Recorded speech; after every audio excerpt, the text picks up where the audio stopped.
Get rich. A thief stole our heavy-duty snowblower out of the garage in early July during a heat wave and took it to local pawn shop, hoping to fetch a big price for it. After the police called to say they had located it, the pawn shop owner said the guy just couldn't understand why there wouldn't be a hot market for an expensive snowblower year-round. A kid from my school had a letter signed by Abraham Lincoln. He brought it to show and tell one day, and we were all super impressed. In grade 12, he stole it from his dad and went to pawn it. He bragged about how he was going to be rich. It turns out his grandfather forged the letter and gave it to his dad as a gift. Watching Antiques Roadshow a couple of years back, a woman came in to get her old lamp appraised. The show's appraiser took the lamp, said something along the lines of, "Wow, priceless Ming vase." He then proceeded to remove the whole lamp section from the base, threw it away and said, "Unfortunately somebody decided to make it a lamp and drilled a hole in the bottom, rendering the priceless Ming vase worthless." I've never seen anybody go from okay to just hit the lottery to somebody just flushed my lottery ticket down the toilet in such a short space of time. Now is my time to shine. I am a store manager at one of the busiest pawn shops in Northern California. And because of that I have the high volume of customers that most don't, so that means lots of stories. 1. A guy brought in a stone painted green, claiming it was ancient gold, and that after eons it had developed a patina. I tried to explain to him that all gold is ancient gold, made in something as intense as dead star colliding, but he insisted it was gold. After about 30 minutes of discussion he forced me to test it, and when I showed him it wasn't gold, he told me he spent $4,000 buying it off some guy. 2. A guy brought in a bag of used syringes and wanted to trade it for a TV. I did not oblige. 3. A guy brought in a piece of safety glass from a windshield and claimed it was a diamond, even when I assured him it wasn't. 4. Someone brought in a clump of bent and slightly melted forks and spoons, claiming it was a meteorite fallen from the ice trash dump shot into space. 5. Someone brought in a costume cape claiming it was the real invisibility cloak from Harry Potter. With further questioning he didn't think it was a prop from the movie, but the actual magical cape. 6. As a watch guy this is my favorite. Someone brought in a Rolex watch claiming their father gave it to them. When I showed her that it actually said Rollex and Skismade, she claimed that those were misprints and meant it was worth more because of it. After I opened the watch to show her the movement, I saw that there was no movement at all, but just a weight in the back. 7. A couple came in with an old 1990 30-inch TV, claiming that it was antique, and refused to leave the store until we gave them $800 for it. We showed them selling online for literally a couple of dollars, but they refused and said they know what they had. 8. Not in line with crazy item, but a good story. A couple used to come in once a week and pawn stuff. Well, apparently one day the wife decided she was done with him as a husband, snuck up behind him in the store, sprayed him in the face with pepper spray, stole his car keys and his wallet, ran out of the store and stole his car. 9. Someone came in with an obviously recently used dialysis machine, still had blood sprayed on it, like they ripped it away while it was in use, I don't know, and tried to sell it for thousands of dollars. We passed. If you guys would like I can do an AMA. If I get enough people interested I would love to share more stories. Had a guy try get $100 for 2 wheat pennies and 2 buffalo nickels, 4-legged. About 5 years ago, I had a guy call the store and ask if we took GPSs. I told him we did. Then he asked the address to the store. I told him. Then he asked me how to get there. One time this guy brought in a chair he said Lincoln sat in. I called my Lincoln chair guy, and he said it was fake. There was a buy and sell by my house that would give you $5 for any game, and sell every game for 10. I used to go in and check prices on all games, and if I would make more than 10 from GameStop I would buy the game, go to GameStop and sell it, and then buy all the crappy games GameStop had that were less than $5, and take it back to the buy and sell to make more money. I was a heroin addict at the time, so that was my job when I wasn't working at the restaurant. Comic book shop employee. Every single seller has a total mint collection and a first appearance of Superman or Batman. There have been literally hundreds of Batman/Superman #1s printed over the years. Every time they reboot a series, it starts at issue #1. The people who were polite about it, I didn't mind. The people who thought we were trying to rip them off and that their books were priceless, just did my head in. I didn't work at a pawn shop, but a second-hand movie, music, video game, comic, toy store in KC called Vintage Stock. Games, everyone knows this one. People would buy a game at GameStop and come in a couple of weeks later and expect us to give them $40 cash or $55 in trade-in for a $60 that tanked. Or people would try and sell us a 5-year-old Madden game and be insulted at the 25-cent trade-in we offered for a game we knew was going to sit on our shelf. My favorite was the woman who bought 10 copies of FF7 Greatest Hits and thought we would pay $100 for each one. Sure, if you brought in Suikoden 2 or Luna, we might offer you a nice chunk of change, but if it got a Greatest Hits release, not so much. Comics and toys. Every father regretted not keeping his Action Comics one, and every mother lamented not having the original Barbie, but in the late 80s and 90s, they started mass producing that shit. 15-year-old comics and toys have almost no value. Death of Superman and your 100 Beanie Babies are not worth our time.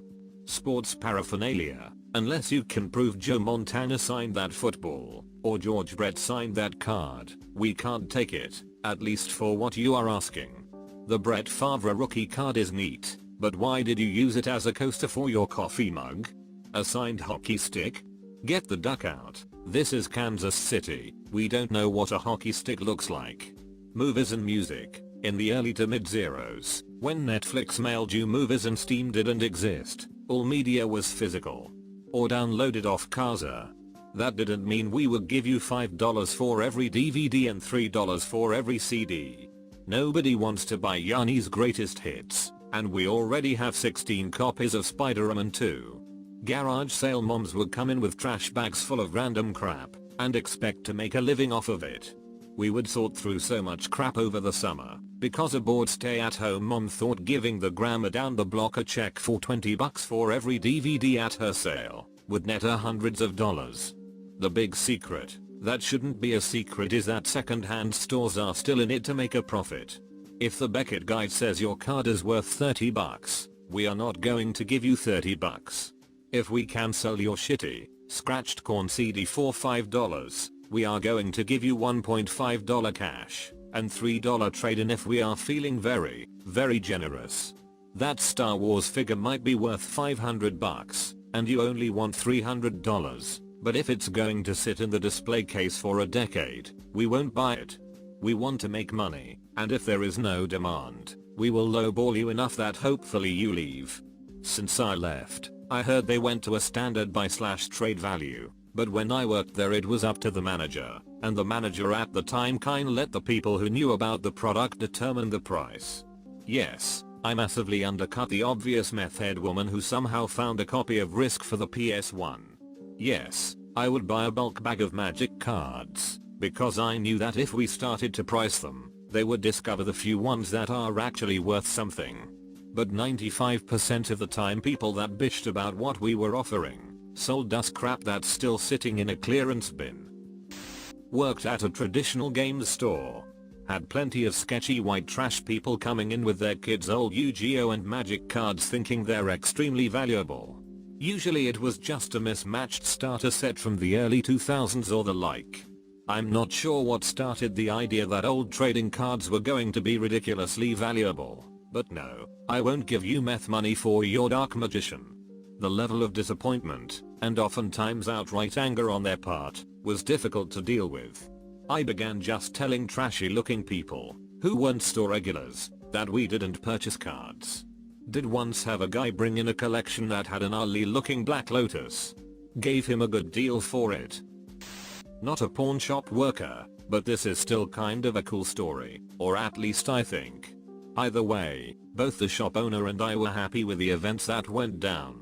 I used to frequent yard sales, buy vintage items, and then take them to the antiques shop and make a little money on the side. One day, I found this little glass figurine at a yard sale for 25 cents. When I flipped the item over and saw the red Occupied Japan logo, I got extremely excited and bought it on the spot. I took it over the shop and sold it for $45. The shop owner wouldn't go any higher, but hey, I made $44.75 of a quick purchase, so I wasn't too worried. The figure was actually worth about $125.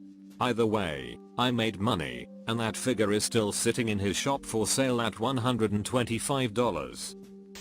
Not a pawn shop, but GameStop. Dude rolled in with hundreds of bootleg games and a bunch of modded consoles. He couldn't fathom why I wouldn't take them. I'm a pawnbroker. Somebody brought in their dead grandmother's gold tooth, plucked from her ashes, with the tooth still in it. We told her that the tooth had to be separated from the gold for us to weigh it. They desecrated their loved one's remains for less than $2. A guy literally brought in an RPG. He was doing yard work for this old lady whose husband had passed. She gave it to him for doing some yard work, not realizing it was live and active. The guy was career military, and after the bomb squad came and disabled it, they went to her house and found a trove of similarly very illegal military grade weapons. I took an old $10 bill into a dealer to see how much it was worth. Don't recall the year, but it was old. Guy says, $10. Showed me what a bill would have to be like. Spent 30 minutes in his store with him looking at rare money. A good friend of mine owns a pawn shop in Florida. He once bought a collectible book of state quarters for less than face value of the coins. The customer wasn't bright enough to pop the quarters out of the book and spend them. My buddy's ability to keep a straight face in those situations and make the customer feel like he's getting a deal provides me endless entertainment. A friend's uncle allowed us to shadow him for a day at his pawn shop. A guy walked in with a metal lockbox and said he had something worth billions. He opened the lockbox and there were wood chips in it and the smell of spray paint. He claimed they were leftovers of the cross Jesus was crucified on. He is descended from an ancient and noble line of knights who took oaths to protect the cross. He wanted $2,000 for the lockbox and wood chips. I don't work in a pawn shop, but I bought my first guitar in one. The big defense contractor in my town laid off over 10,000 people overnight, and the contagion spread. I was looking for my first guitar, and I'm cheap. After checking the music stores, I hit up the pawn shops near work. While I'm looking, this clean-cut guy in his early 30s comes in trying to pawn his guitar, hard case, and effects. Since the shop had a bunch, they offered him crap, evidently, and he left. He was almost crying, saying he got laid off and had to pay some bills. I followed him out and asked him what he wanted for it. He said $100, and I took it. I also gave him my phone number and said he could buy it back when he got back on his feet. I never heard from him. I'm looking at it now, unplayed for months. I hope everything worked out for him. I worked in a jewelry store during the peak of the everybody buys gold and diamonds phase. A group of kids comes in with a ring they found in the parking lot. It's an obvious CZ, which I tell the ringleader, heh, as soon as he hands it to me. One of the others demands, a touch annoyed, how do you know? In one of those excellent to rare moments of perfect reaction, I asked, why'd you bring it to me? Because you're a jeweler. Oh. As a worker in the ghetto, I get grills and gold teeth almost daily, straight from the mouth, and then they get mad when I can't accept it and throw a fit. Every employee wears panic buttons to call the cops immediately if something happens as well.